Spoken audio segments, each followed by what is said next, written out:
can do better than that. Good morning. Good morning. Hey, there we go. Quick question. How many skiers do we have here today? And snowboarders? Yeah. That's pretty many.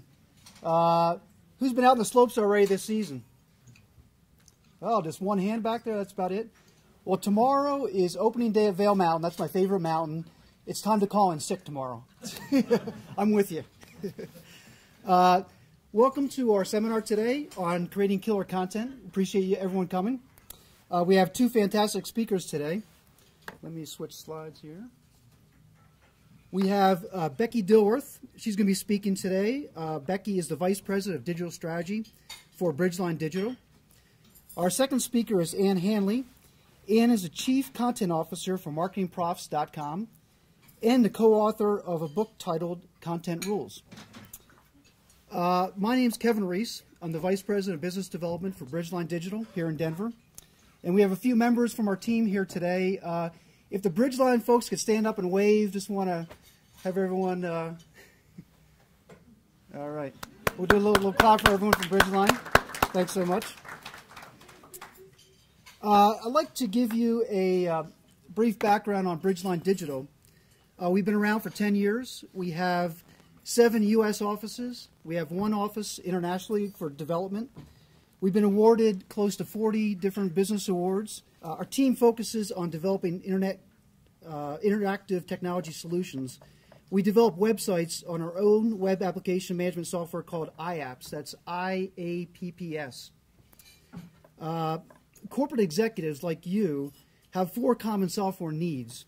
They're content management, web analytics, e-commerce, and e-marketing or email marketing. This is at the heart of why we developed the IAP suite. Bridgeline also has a digital strategy group, also known as DSG. It designs programs that drive traffic to your website. Search engine optimization, pay-per-click management, social media strategy, things like that. The Bridgeline Denver office is very close to where we are today. We're at 17th and Tremont, so come visit us sometime. So now, ladies and gentlemen, I'd like to introduce you to Becki Dilworth. So as Kevin said, what we're really going to focus on today is talking through how to make killer content. And what I'm going to specifically talk about is how to incorporate content into your online strategies. So ultimately, this is a cheesy metaphor, and we recognize that. But when we think about how to create content, we divide it into 3 separate areas. First off, the bait.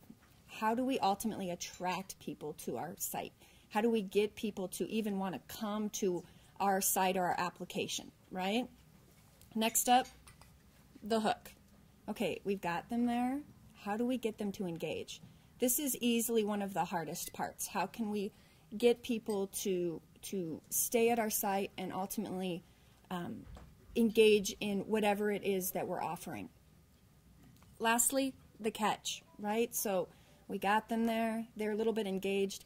How do we make them ultimately do the success that we want them to? How do we direct them into whatever we define as success on our site? Whenever we think through an online strategy, these are kind of the 3 components that we focus on. And ultimately what we would say is that content is at the heart of every single step of this process. So we're going to start with the bait. The first thing that you need to do is identify who your audience is. Now, everybody in this room is going to understand this, right? Who are we trying to attract? How can we make sure that we're getting the people that we want to our website? But I would argue that most folks, at least from our customer perspective, aren't taking the time to do this research and to really narrow down who their audience segments are. Now, certainly this is a process that you could involve tons of user interviews, tons of research, but it could also simply be a process where you get the CEO in the room, the IT folks, the marketing folks, you get everybody in the room and you say, who are we trying to get to our site? And create some kind of persona matrix from that. It's not that challenging if you understand your business, and all of you understand your business. So this is an example. Let's say we have a fish website, right? Again, keeping with the cheesy metaphor. It may be that we can identify what kinds of segments we're going to get there. First up, let's say we have this avid fisherman guy, right? So he goes fishing every weekend. He has all the latest gear. He is like totally into it, right? who's another segment? Maybe this like family fisher. So this kind of person that might bring their kids fishing a couple weekends a year during the summer, right? So that's someone else who we definitely want to make sure that we're getting to our site. Who else? Maybe this like the cooler fisher, right? The beer drinker guy who's not the avid fisherman. He's just kind of going out, drinking some beer. Maybe the beer's more important than catching the fish, but he's just trying to have a good time. These are all audiences that we want to capture, right? So we need to think through how we can capture them. This ultimately comes down to one single word, and it's pain. And I'll tell you guys that this is Bridgeline sales methodology. It works for us, and we would say that it works for every single customer that we have. If you can figure out what somebody's real pain is, you're going to ultimately be able to figure out how to attract them to your site, right? Their pain is not, I need a fishing pole. No. The avid fisherman, his pain might be, oh, I love this. I wish I could go fishing. I want all the latest stuff, whatever it might be. But, man, the wife really does not like how much I spend. That might be his real pain. The family fisher, so I can definitely speak to this. You're like, your pain is not that you need a kid-side fishing pole. Your pain is, I need to figure out a way to keep my kids busy for like 2 hours and make sure none of them fall in the lake, right? That's my real pain. The cooler fisher guy, like his pain might be, it's not that he like wants to, I don't know, buy salmon eggs or worms or something like that, right? It's that he wants to have fun, but he also kind of wants to appear like kind of cool and smart to his buddies. So he wants to be the guy that's kind of in the know as it relates to fishing. Really understanding that pain is really going to be critical to ultimately figuring out what you need to provide to attract your audience. So let's take the family fisher guys, for example, okay? So we know that their pain is really just, we want to keep the kids busy. What can we provide to get them to come to our site? It may be an activities checklist. It may be a video on safety tips for, keeping the kids out of the lake, whatever it might be. It's not necessarily going to be, we offer kid-sized fishing poles. It may be something much deeper than that. Hoping this makes sense. All right, so now that we kind of understand who our audience is, we need to go to the next step. We need to understand what bait we should be using to get them to our site. Ultimately, you have to really do some research here to understand where your audience is at. Are they out in organic search? Is that where they're trying to find this information that's going to ultimately solve that pain? Or are they more looking at offline? Or are they reading articles? Are they reading blogs or in Facebook? Try to figure out where your audience is and then target that content to that specific audience or delivery method, right? Let's take SEO for an example, okay? So let's say we found that organic search was a really good way to attract the audience that we're focusing on within this fishing site, the kids, right? There's a lot of people out there looking for things like kids and fishing or fishing games for kids or whatever it might be. So let's do some research here, and this is something that we all can do. These are free tools that you can go out and use to figure out how are people searching for my specific products. And this isn't about SEO, guys. To a certain extent, we need to make sure we understand the keyword terms and phrases that we're targeting, but this takes it one step deeper. This is about using SEO tools to ultimately craft your content and attract that right audience. All right, so we know kind of how people are searching and what kinds of specific things they're using. What's the next step? Let's make sure that they ultimately visit you. Now, this does come down to SEO, but it's taking it one step further. And I'll tell you guys, we literally just got finished with 2 days of pure usability testing that was really focused on understanding how people digest search results. And I cannot reiterate enough the absolute importance of how you're displayed in the search results in your users making their final decisions on coming to your site. Is it important to make sure your engines care? Yeah, the engines need to make sure that we understand what you're about, we trust you, we're going to ultimately position you up high. But we would argue that that's not the be-all, end-all when it comes to this, all the traditional SEO tactics. At the end of the day, it's making sure that what you have displayed there is convincing your users that you're going to help solve their pain. So look at those headlines, the title tags, and make sure that you're writing very convincing things. yeah, make sure your keywords are in there, but maybe it needs to be a little bit conversational. Maybe not. It depends on your audience. But ultimately, this is your way to market yourself. The meta description specifically, that the text that follows, find out the best time to fish and where, that's free reign. The engines don't really even use that from a ranking perspective. That's your free reign to really help to market exactly what you're trying to say here. It's not something to just write, copy the first paragraph of the copy and stuff it in your meta description. Think through what you're trying to offer here. When we break it down a bit, we've got the title tag, we've got the meta description. The URL is also very critical. Ultimately, they're going to look at that, and brand recognition is going to be critical. And that may or may not be something that you can do. But if you can make sure that that URL is appearing very relevant, that I'm going to get what I want quickly, the better. One thing that we consistently hear when we do usability on these things is, I want to make sure that this content is going to be organized, efficient, easy for me to digest. Things like top 10 lists and that sort of thing. It's not just that it's a great SEO ploy. It's something that users are craving. They crave organization. They crave efficiency. If we can depict that in the way that we're displaying our content, we're going to be doing a lot better. And we're going to ultimately be attracting them to our audience or to our site. All right. So we've talked a little bit about bait. We're going to kind of dig into the hook. And I'll be honest with you guys, this is easily the most difficult part of any website. I would argue that getting people to your site, there's some great tactics out there.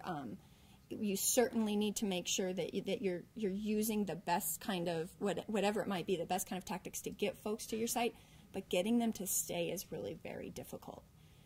What we would say is, when they're landing on your page, when they come from, let's say, a search results, when they're landing on there, make sure that that content is engaging, is inciting further exploration of whatever you might be offering on your site, be it additional content, be it products, whatever it might be. Make sure that you're guiding them, but in a really friendly way. So we have an example here. We took two different pieces of content, okay? The one on the right it's a pretty much guidelines in getting kids started fishing, right? And it's some great content, some great paragraphs about how to get kids started fishing. The one on the left, exact same content. We literally took the exact same content and just reworked it. I would ask you guys, what's more digestible? What's easier to read? What ultimately is going to get you to maybe want to explore more? What's serving your pain, right? I think the one on the right is kind of hard to digest when we think about how we read online. You're scanning, you're wanting to get to the important bits quickly and efficiently, right? The one on the left, super basic, and suddenly I'm like, fishing rods for kids. Yeah, I definitely need to understand what fishing rods for kids are going to make the most sense for my 4-year-old or whatever it might be. Another really important thing when we think about creating engaging content is thinking about the related content around it, right? And this is constantly a battle of every single customer we have.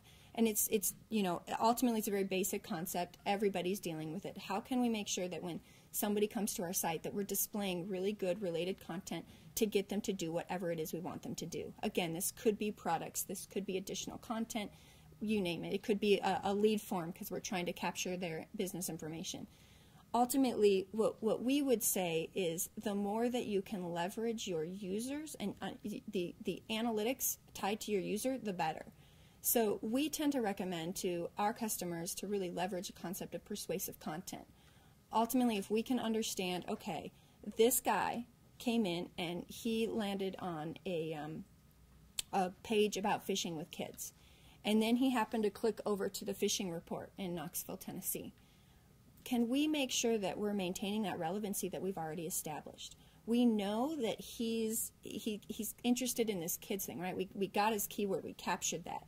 And we know that he visited that page. Can we then have, throughout the rest of his experience, display content that's relevant to that specific segment? Certainly, there are tools out there that do this, that are fairly seamless and fairly easy. And what we would say is there's not nearly enough customers, nearly enough websites that are doing it.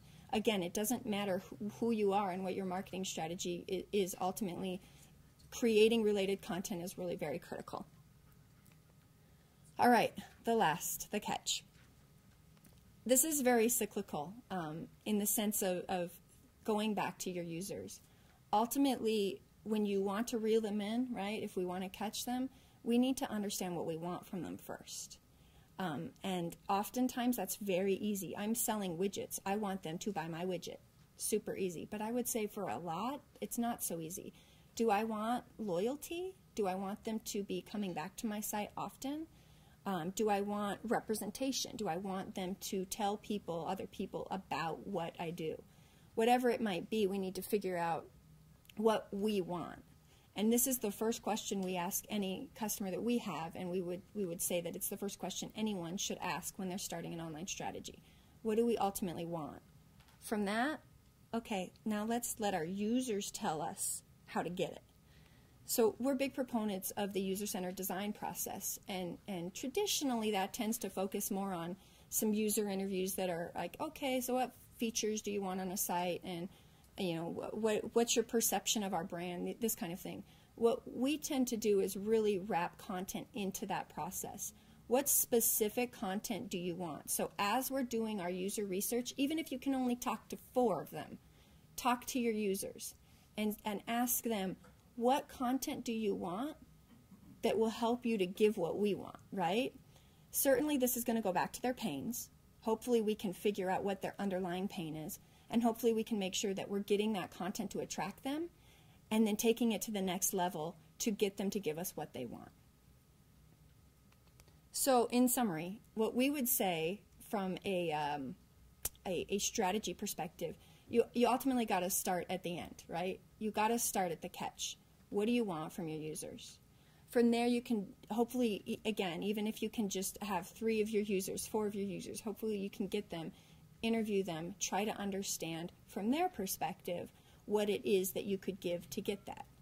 Then we go into engagement. Okay, now we need to figure out, based off of understanding what it is that we want, what kind of content can we have that surrounds that ultimately engages them to stay and want more, crave more from us. The bait becomes easy then, right? Because now we understand how we're engaging them. Now we understand how we're getting them to give us what we want. Then it's just a matter of crafting your bait, figuring out what kind of bait makes the most sense, and crafting it in a way that ultimately is going to attract them. So with that, I'm going to hand things over to Anne, who's going to talk about how to create that killer content. Okay, so thank you very much, Becki. Thank you, Bridgeline, for having me here today.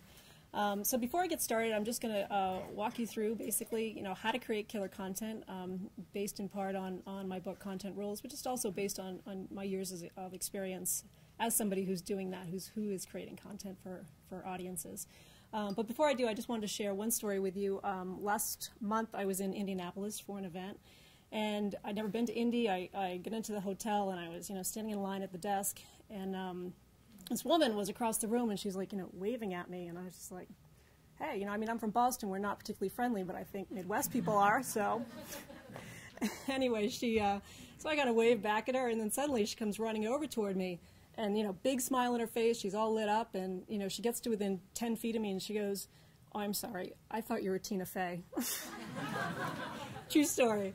So anyway, in case any of you are confused about that, I am not Tina Fey.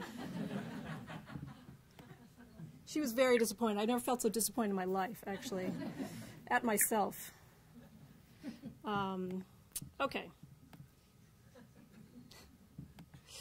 So anyway, I'm not Tina, but who I am is, like I just said, somebody who's been creating content for audiences for a long time. And why does that matter? Because I think, as Becki just pointed out, that's kind of the cornerstone of marketing these days, right, is creating content for your audiences. So I've been in this business for about 13 years, matching content with audiences, and increasingly I think that's what all of you need to do as well. So that's kind of lessons I'm going to share with you today. Just real quick, we're going to go through some of that, the case for content, talk about what's going on now based on some recent research, and then finally I'm going to share with you my 9 ways to create killer content. But first, another story. So about a year ago, I was looking to buy a digital camera for a trip that I was going to take to Armenia.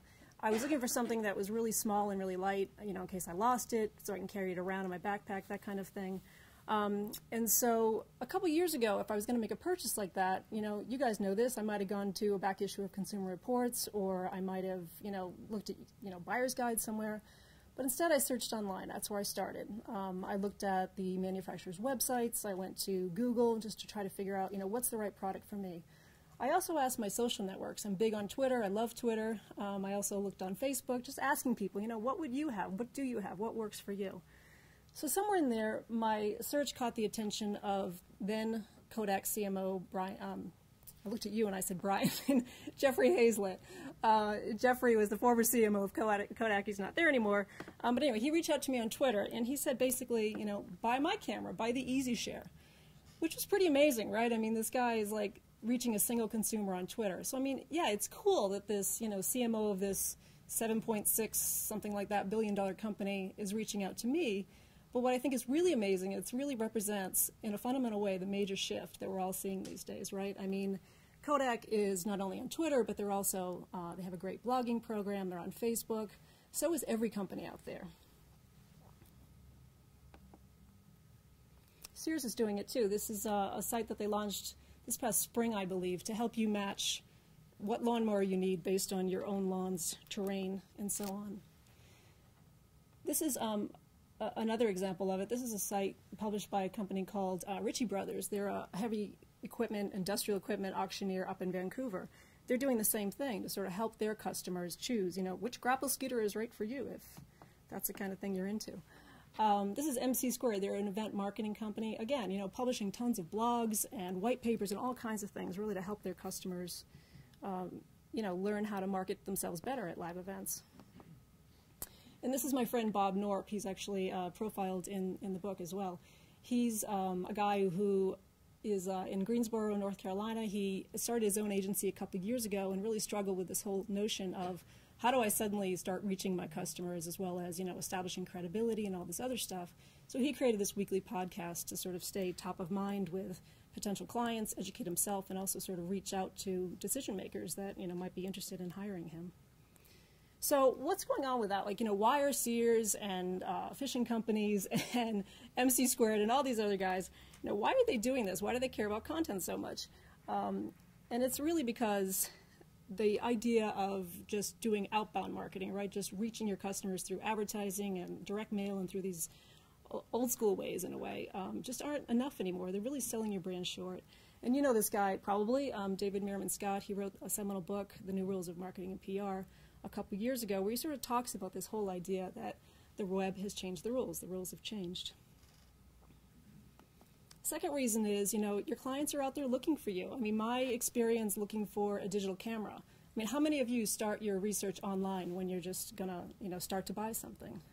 Right, so that's like 99.7%, and the others weren't listening, but anyway, so they're out there looking for you. You know, they're Googling their purchases, they're asking their friends on Facebook and on Twitter. You know, your clients are just looking for information about the products and the services that you sell. And finally, you know, you are a publisher, right? It's like this whole idea that we all have information that we're putting out there really does make us all publishers, in part because the tools are allowing that. You know, it used to be that there was an incredible barrier to entry. You couldn't just start talking to customers directly because you had to go through, well, first you had to have a printing press. You had to, you know, have the budget to do that. Now, of course, you know, things are so much different, as you guys all know. So as Brian Solis says in his book, Engage, you know, we're all, as brands, we all are the media, so you are a publisher. So the idea of the word publisher, you know, sometimes when I speak to audiences, they sort of get a little freaked out by that, you know, because as a rule, most companies aren't in the business of publishing, right? I mean, that's not what you do. That's not what you sell. Instead, you sell, you know, software or services or whatever it is that you guys are in the business of. So this whole idea that you're a publisher now is a little bit scary. And the other thing is, it's not necessarily an easy thing. You know, Becki alluded to this. You've got to have the right kind of content. You know, what does it mean to be engaging? Why doesn't my blog have any comments? All that stuff. You know, it's scary and it's tough. It's a little bit like the notion of having a baby, right? It's like really fun to imagine and really fun to conceive a child, but That said, it's a lot of work. Even because it's a long-time commitment for the rest of your life, say, even when you get to this stage, which I'm actually in right now. That's not my kid, by the way. But the reality is, it really is worth it, because content done right really does deliver in really effective ways. So the idea that you are a publisher may be scary, but then at the same time, the fundamental is that if you have a website, you've essentially already given birth, right? I mean, you're already out there, you're already doing business online, and so it's really up to you to sort of start creating that content that is going to be ultimately is going to deliver. And again, we all know it's worth it. So first, just a real quick definition: what is content? It's you guys know this. It's basically anything on your page. But I would also include things that people often don't think about, but it's things that are off your site as well as on your site. So it's things like your Facebook fan page, or your Twitter feed, or the group that you're publishing on LinkedIn, or even participating in. So anything that you publish on Outposts and so on. Killer content, though, and I love this. I love this definition so much. It's content that's packed with utility, seeded with inspiration, and is honestly empathetic. So what does that mean? Content that is packed with utility. It means that it allows your customers to do something. What can they do when they're on your website? Becki spoke about it as pain. It's solving problems for them. What is it that you're helping them with? In terms of inspiration, what does it mean to create content that's inspirational? I guess in my mind it means speaking to them like in real, not corporate speak or Frankenspeak as I call it, but just real language. Use the language of your customers. Be human when you're speaking to them. And again, as honestly empathetic, make sure that you sort of understand their problems. Because this is actually ultimately the kind of content that will convert your customers and take them around that browsing stage when they force to land on your site all the way through. The great thing about content, I think, is that there is no expiration date. It's something that, once you publish it, you get it online, you're always going to have it there as a resource for you and for your customers. So creating content as a cornerstone is really a smart way to approach it. The other thing that I like to think about when I'm thinking about what is creating content, or what is creating compelling content, I guess the difference between just putting stuff out there and what I like to see companies doing is really talking about content that reflects who you are as a brand, that really does reflect some real fundamentals about your business and about your brand. Becki talked about, thinking about who your customers are and who you're trying to reach. I think it's really important, too, to think about who you are. Who am I? How do we want to communicate with our customers? So as I say, good content, I think, is really the soul of who you are and the soul of who you can be, basically, online. This is my friend Joe Polizzi. He's the author of another book on content, Get Customers. He talks about the one with the most engaging content wins, basically. So advertising is a luxury, Joe says, but good content is survival. So real quick, just wanted to share some stats with you. This is from a company called HubSpot, where I live in Boston. It shows that 55% of 55 more website visitors for companies who blog. Pretty straightforward. Companies who blog also have 97% more inbound links and a lot more index pages. This is also from some research that MarketingProfs did with a company called Genta42, Joe Polizzi's company. And as you can see here, there is tons of peer pressure for creating content, which means that there's actually quite a lot of content out there, right? So you have a lot of people who are sort of already bought into this idea that you need to be creating content. So, produce great stuff and your customer will come to you, but the reality is you're going to have a lot of people who are also thinking in those same lines. So again, how do you differentiate? Again, from that research, what are the organizational goals for content marketing? Overwhelmingly, create brand awareness, customer attention, and so on. I'm going to whip through these really fast because they're sort of boring to read slides like this, but I'm happy to share this research with anybody who wants it after the fact.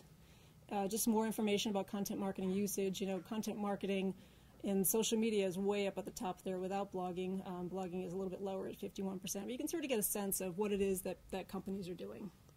This, by the way, was research that was conducted with about 1,200 B2B companies mostly, some B2C, but mostly B2B companies through MarketingProfs. This is probably my favorite slide because this really does get to the point that we're talking about today. What is the biggest content marketing challenge that companies have? And overwhelmingly, it's about producing engaging content. It really is answering that question. You know, what is engaging content? How do I do it? Companies are really struggling with that. Here's some feedback specifically on what companies said when we said, you know, tell us about your pain specifically. What's the real issue with creating content? They either don't know what to say or they don't know how to say it. It's tough to find topics that's going to differentiate me in my market. My market is saturated. So content marketing, I think, is a little bit like sex in high school, right? It's like everyone says they're doing it, but there are very few who are doing it very well. Okay, so how can your content roll? This is my 9 rules for creating compelling content.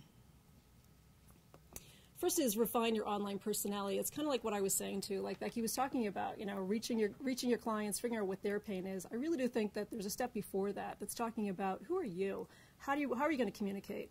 And what that means is about having a distinct voice and a point of view. And by voice, you know, you usually hear that applied in the world of literature, for example.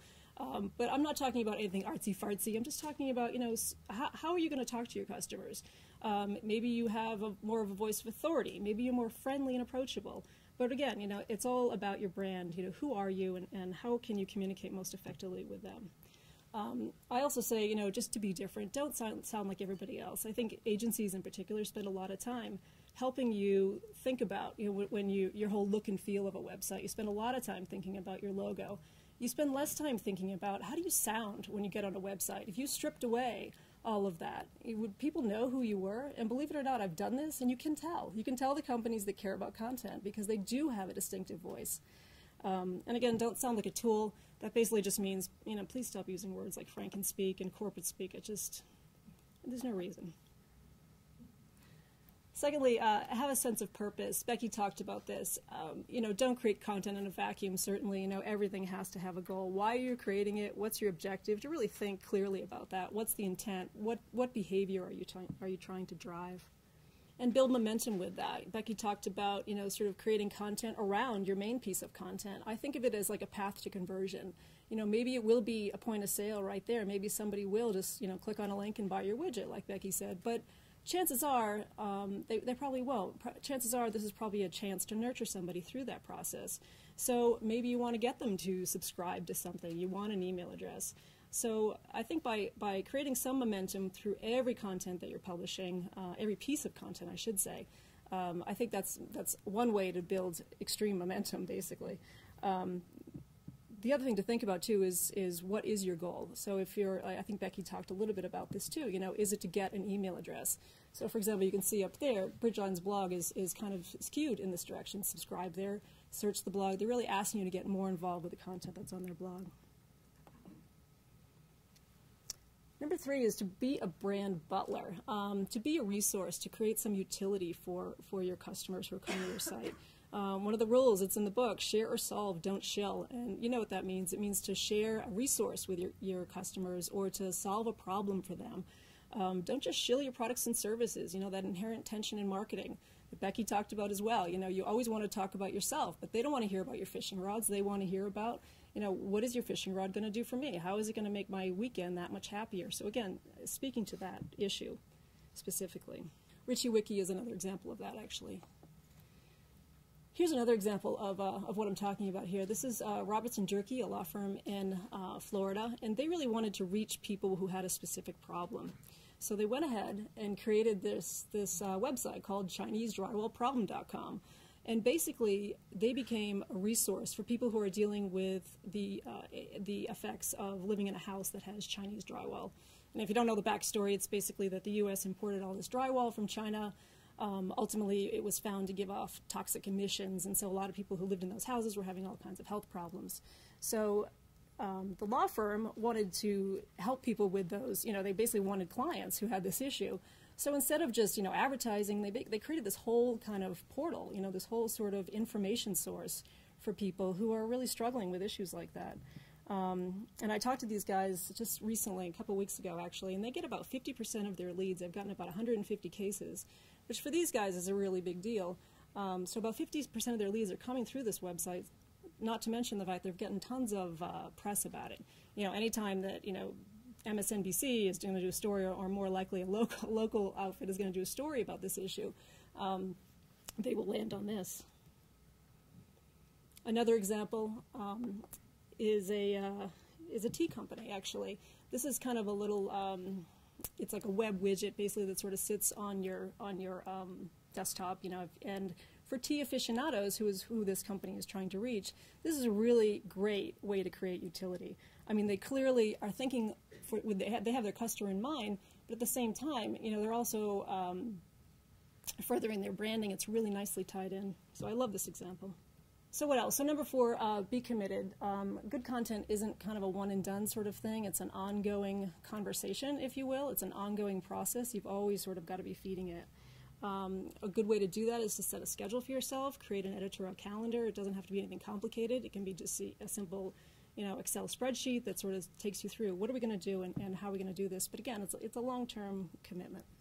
This is about number 5, be consistently consistent. It's really about, again, creating content on a regular basis for your customers, but also the right kind of content. And the way that I like to think about being consistently consistent is to creating a mix of content. So some stuff that's kind of evergreen that you can have on your site that's really going to be a rich source for search or for people who are looking for very specific problems, but also to create some other stuff that's a little bit more timely and maybe a little bit more top of mind.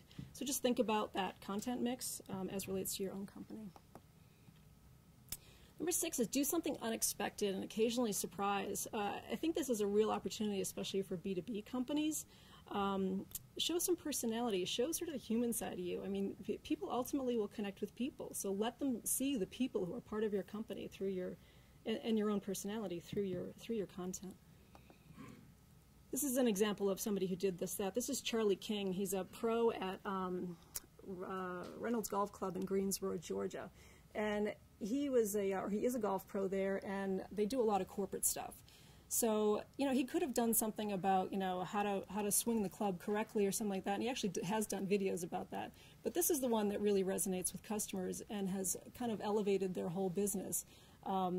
Just because he did this video about the proper way to throw a club to release it into its watery grave, he says in the video.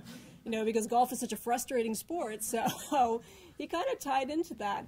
And because he was trying to create some content that would reach corporate customers more than anybody else, he's thinking about like the newbies, for example. I don't want to do that because golf is so frustrating. But he really showed that he has a human side, a personality. It feels like a place that would be a really fun corporate outing, right? 7 is reimagine, don't recycle. When I hear what people say about repurposing content, I cringe, because I think, to me, repurposing or recycling reminds me of like leftovers in Cool Whip containers. It's like, I think you really got to think about it slightly differently. Think about reimagining. Think about, right at the point of inception, how can we use this in so many different ways?